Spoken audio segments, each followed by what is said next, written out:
And Arthur Brooks is on the line with us. He's the president of the American Enterprise Institute, and he has a new book out, The Road to Freedom. Arthur, welcome to the program. Hey, Tom. How are you? Great to. I'm fine. Great to have you back with us. In The Road to Freedom, you're creating a moral case for free enterprise. Isn't there a stronger moral case to be made for restraining or at least regulating free enterprise so that it operates to the benefit of the people rather than just a few? Well, no. I mean, I think that there's a very strong case that we should start making for free enterprise per se. I think it would be a favor to your side if we did. I mean, as it's been over the past 25 or 30 years, the arguments that we've been having have been largely moral arguments from the left that have been matched by materialistic arguments from the right. And I think it's been really hard to sort out what the key issues are. I mean, I think you guys on the left would be much better served if you heard what was written on our hearts about what we think is so great about the free enterprise system. I think it'd be better so for since Reagan introduced Reaganomics 30 years ago, we've seen the top 1% have a 570% increase in their income, whereas the bottom 80% have been not only flat but have fallen. We've seen average individual income in the United States almost cut in half. It's now $26,000 a year. Household income has been flat, but that's because you've got married people or multiple wage earners in a home. Reaganomics has really devastated the middle class, although it's done very, very well for the wealthy 1% who support your perspective. I don't see how that's a moral argument. Well, there's a lot to be said for the moral argument for bringing everybody into a greater opportunity society. I mean, we hear a lot about the concerns that you have, and I understand your concerns. And everybody listening to us today who is disproportionately political progressives, they're really concerned about income inequality and the stuff that you talk about here.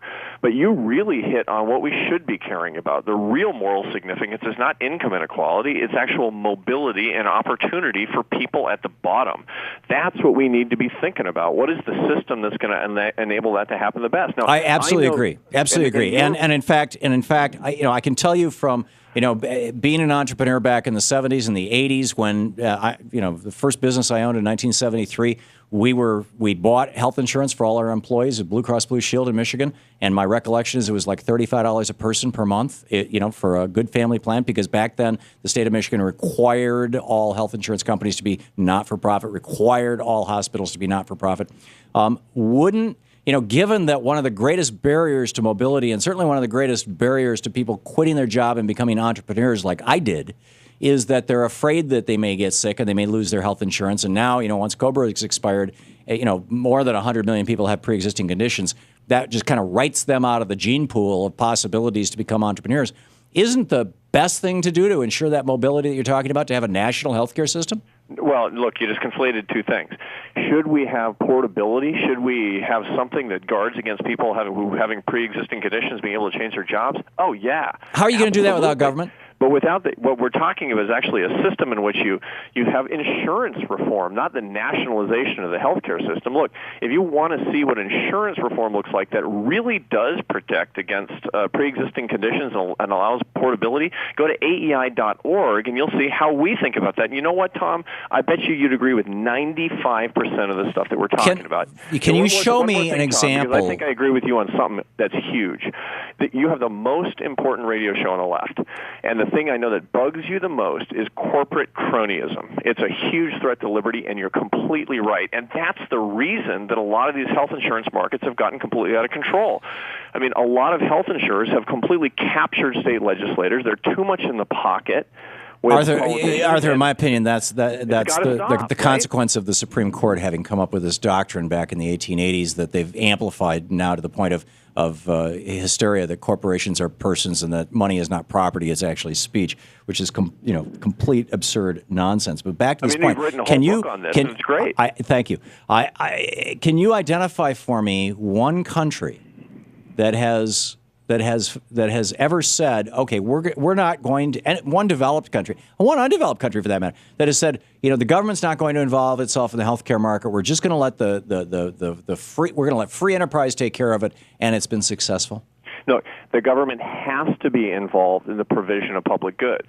The question is whether or not it can leave the parts that are best left up to the markets, and we've never tried that. We've actually never tried to create conditions where health insurers really compete against each Sure other we did. as opposed to trying to capture the government. We had unregulated health insurance in the United States for half the 20th century. Yeah, the unregulated health insurance. And it was a market, disaster. Anybody listening to this recognizes the so-called unregulated health insurance markets are ones where you can't even trade a health insurance contract across state lines. No, those are regulated. Those are ones where you actually have individual states who have insurance commissioners, and they look out for the interests of the people in their states. I thought you guys on the right were concerned about states' rights. In New York State, I can't even get a catastrophic health care policy for less than thousands of dollars a year because the health insurance coverers, who have captured the state legislators, say that they have to cover all kinds of crazy conditions that nobody even wants. So you're going on record as being an opponent of states' rights.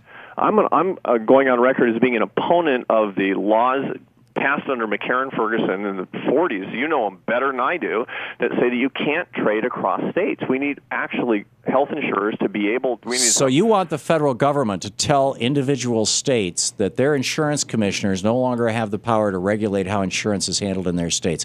You don't think that these things should be local. You think that they should be done from the White House. I want real interstate commerce, and if we're going to have regulation on these things, we need to have uniform regulations, just as we have in trucking, just as we have in utilities. Just as we have in credit cards?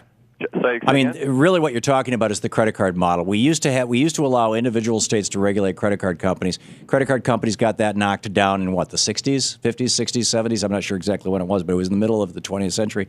And the consequence of that was that every state had different standards. The state with the lowest common denominator was North Dakota. All the credit card companies opened an office in North Dakota and said, this is where our headquarters are. These are the rules we have to comply with. And now you can get hit with a 30% interest rate on your credit card, which when Richard Nixon was president, he called usury and tried to send people to jail for. Yeah, well, in health insurance markets, what the government needs to do is to make sure that we have an insurability pool. Look, the key thing that we need to keep in mind in all of these ideas is what is the proper role for government? And this feeds into the broader conversation that we're having. What is it that free enterprise advocates need to be able to say to make a truly moral case that can be, so that you guys understand I'm still listening exactly for one. Why we care about it. It's too easy for people on the left and right to caricature each other as sellouts and shills. I work with a lot of people on left and right, especially a lot of people on the right. Let me tell you, they have honestly held moral views about freedom, opportunity, and free enterprise. I don't disagree with that statement at all. I believe that they're wrong. I believe that you're wrong. Of course you do. But I respect your right to hold those opinions and the fact that many of the people on the right actually do believe what they're saying. There are some, I think, on both sides who are dancing to the tune of the piper that's paying them. But that said, I'm kidding. No, yeah, right. But that said, I think we need these conversations more. But I still have not heard, and we're just flat out of time. We have hard breaks here, and I know any minute now the machine is going to start and it's going to step on both of us. But I haven't heard any country where this has worked. Can you name one? Where we actually have had an unregulated health insurance market? Or, where your idea of a health insurance market that's run by for-profit corporations has succeeded? When for-profit corporations can actually compete with each other, you have variations. Has on it that, ever worked in any country? Well, without any regulation of the for-profit insurers? No, whatever qualifications you want to put on it. Has your ideal been tried ever anywhere? You have to tell me. I mean, I don't know how you're defining it, Tom. Well, I would think that you'd be able to say, okay, here, Sweden, take a look at what they, or Nicaragua, they did it. Switzerland is run largely by corporations. I mean, the health insurance market is run largely by a regulated system of corporations. Okay, Arthur Brooks. Hang on just a second, Arthur. This is the Thom Hartmann Program. The new book is The Road to Freedom. He's the president of the American Enterprise Institute, AEI.org. Arthur, thanks for being with us. Thanks, Tom. Good talking with you.